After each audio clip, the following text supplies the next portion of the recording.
Hello good morning बच्चों। मैं आपकी कंप्यूटर की टीचर रेहाना बेगम हूँ।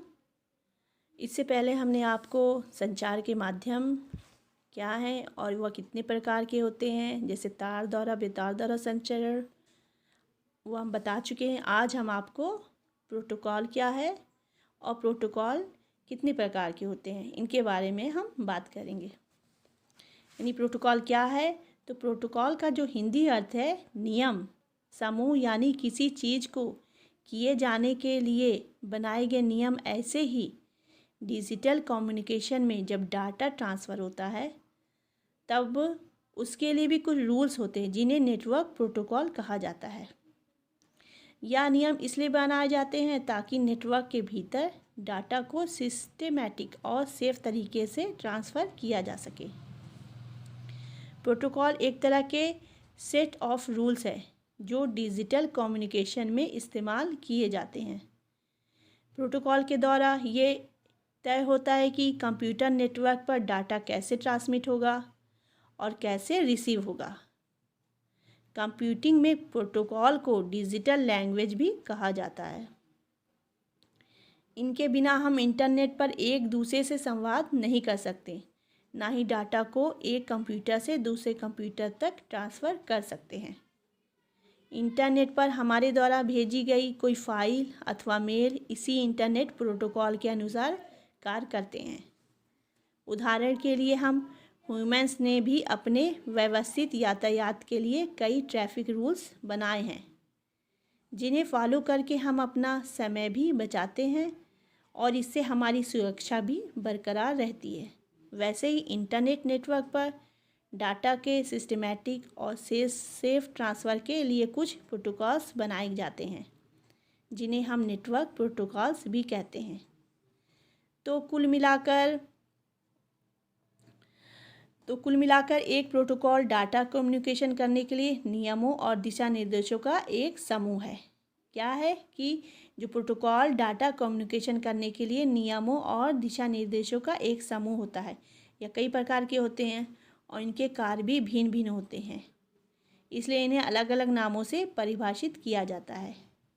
इनमें कुछ हैं जैसे कम्युनिकेशन स्टैंडर्ड को निर्दिष्ट करते हैं, कुछ ट्रांसमिशन प्रोसेस पर पूरी जानकारी प्रदान करते हैं और इन प्रोटोकॉल्स के द्वारा किए जाने वाली प्रक्रियाओं में data flow rate, data type, process nature और डिवाइस मैनेजमेंट भी शामिल है। प्रोटोकॉल महत्वपूर्ण क्यों है और इसकी क्या इम्पोर्टेंस है? तो प्रोटोकॉल के बिना कोई भी डिवाइस पर नेटवर्क पर एक दूसरे के द्वारा भेजे गए इलेक्ट्रॉनिक जो सिग्नल होते हैं को समझने में असमर्थ होती है। इन नेटवर्क प्रोटोकॉल का कार्य इन डिवाइस के मध्य संपर्क कराना होता है। इसके अलावा भी कुछ ऐसे महत्वपूर्ण कार्य हैं जो इन प्रोटोकॉल्स की इम्पोर्टेंस को दर्शाते हैं। जब दो इलेक्ट्रॉनिक डिवाइस आपस में संपर्क करती हैं तो वह सफलतापूर्वक कार्य कर पाएँ, इसके लिए कुछ रूल्स बनाए जाते हैं जिन्हें हम प्रोटोकॉल्स कहते हैं। इन्हीं प्रोटोकॉल का पालन करते हुए डिवाइस के बीच सेफ डेटा ट्रांसफ़र हो पाता है। प्रोटोकॉल के द्वारा यह तय होता है कि सभी प्रोग्राम एक ही फॉर्मेट में लिखे गए हैं। अगर हम इन्हें अलग अलग लिखते हैं तो यह प्रोग्राम किसी अन्य के साथ बातचीत करने में असमर्थ होंगे। जब हम डाटा को किसी एक डिवाइस से दूसरे डिवाइस तक भेजते हैं तो वह सीधे उस तक ही पहुँचे, इसके लिए प्रोटोकॉल ही उसे सिक्योरिटी और डेस्टिनेशन तक पहुँचाने के लिए सोर्स प्रदान करते हैं। जब किसी डिवाइस तक डाटा भेजा जाता है और उसे कैसे रिसीव करना है और किस तरह से रिस्पांस देना है, यह सब प्रोटोकॉल के द्वारा बनाए गए रूल्स पर ही निर्भर करता है।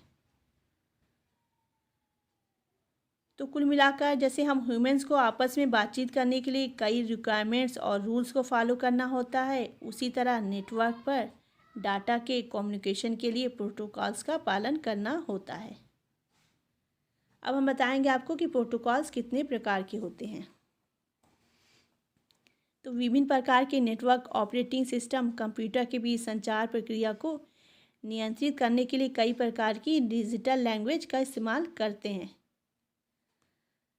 जैसे कि टीसीपी का फुल फॉर्म क्या है? Transmission control protocol. या एक इंटरनेट कम्युनिकेशन प्रोटोकॉल है। इसके बिना इंटरनेट में किसी भी तरह का संचार संभव नहीं है। या दो डिवाइस के बीच कनेक्शन स्थापित करने और डाटा के आदान प्रदान की अनुमति देता है। यह आईपी प्रोटोकॉल के साथ मिलकर काम करता है। आईपी प्रोटोकॉल क्या है? इंटरनेट प्रोटोकॉल टीसीपी डाटा की डिलीवरी की गारंटी भी देता है और यह भी गारंटी देता है कि पैकेट्स उसी क्रम में वितरित किए जाएंगे जिसमें उन्हें भेजा गया था। टीसीपी आईपी नेटवर्क में यह सबसे मुख्य प्रोटोकॉल में से एक है। अगर डाटा ट्रांसफ़र के वक्त कोई डाटा पैकेट खो जाता है तो टीसीपी के पास रीजनरेशन रिक्वेस्ट भेजकर उस पैकेट डाटा को वापस लाने की क्षमता होती है। दूसरा क्या है? आईपी। आईपी इसका फुल फॉर्म है इंटरनेट प्रोटोकॉल। या इंटरनेट प्रोटोकॉल या प्रोटोकॉल है जिसके द्वारा इंटरनेट पर एक कंप्यूटर से दूसरे कंप्यूटर में डाटा ट्रांसफ़र किया जाता है। इंटरनेट पर हर कंप्यूटर का एक अलग आईपी एड्रेस होता है जो विशिष्ट रूप से इंटरनेट पर अन्य सभी कंप्यूटर से इसकी पहचान करता है। जब हम कोई डाटा को अपने कंप्यूटर से किसी दूसरी डिवाइस तक भेजते हैं तो वह कई पैकेट्स में विभाजित होकर जाता है। प्रत्येक पैकेट में सेंडर और रिसीवर के आईपी एड्रेस शामिल होते हैं जो इसकी सही डेस्टिनेशन तक, यानी इसकी सही एम तक कि जहाँ इसको पहुँचना है वहाँ तक पहुँचाने में इसकी मदद करते हैं। इसका मूल कार्य है डेस्टिनेशन एड्रेस लाना होता है। उसके बाद है यूडीपी। यूडीपी का क्या फुल फॉर्म है? User datagram protocol. या टीसीपी प्रोटोकॉल की तरह ही सिमिलर होता है परंतु उसमें उतनी कैपेबिलिटी नहीं होती। यह स्मॉल साइज के डाटा पैकेट्स को ट्रांसमिट करने के काम में आता है। इन कम साइज़ के डाटा पैकेट को डाटाग्राम कहा जाता है। अगर कोई डाटा पैकेट स्थानांतरण के दौरान खो जाता है तो इसमें उसे रीजनरेट करने की क्षमता नहीं होती। यह आईपी प्रोटोकॉल के साथ मिलकर काम करता है। अब हम एसएमटीपी और पीओपी3 बताएंगे। एसएमटीपी का फुल फॉर्म क्या है? A simple mail transfer protocol. और पीओपी का क्या है? Post office protocol. तो यह दोनों ही प्रोटोकॉल एक ही कार्य के इस्तेमाल के लिए किए जाते हैं। जैसे एसएमटीपी बताया हमने, सिंपल मेल ट्रांसफ़र प्रोटोकॉल का कार्य मेल सेंड करना होता है। और पीओपी3 का क्या है? पोस्ट ऑफिस प्रोटोकॉल वर्जन 3 का कार्य मेल रिसीव करना होता है। अब हम इसके आगे बताते हैं आपको HTTP, यानी इसका फुल फॉर्म है हाइपर टेक्स्ट ट्रांसफ़र प्रोटोकॉल।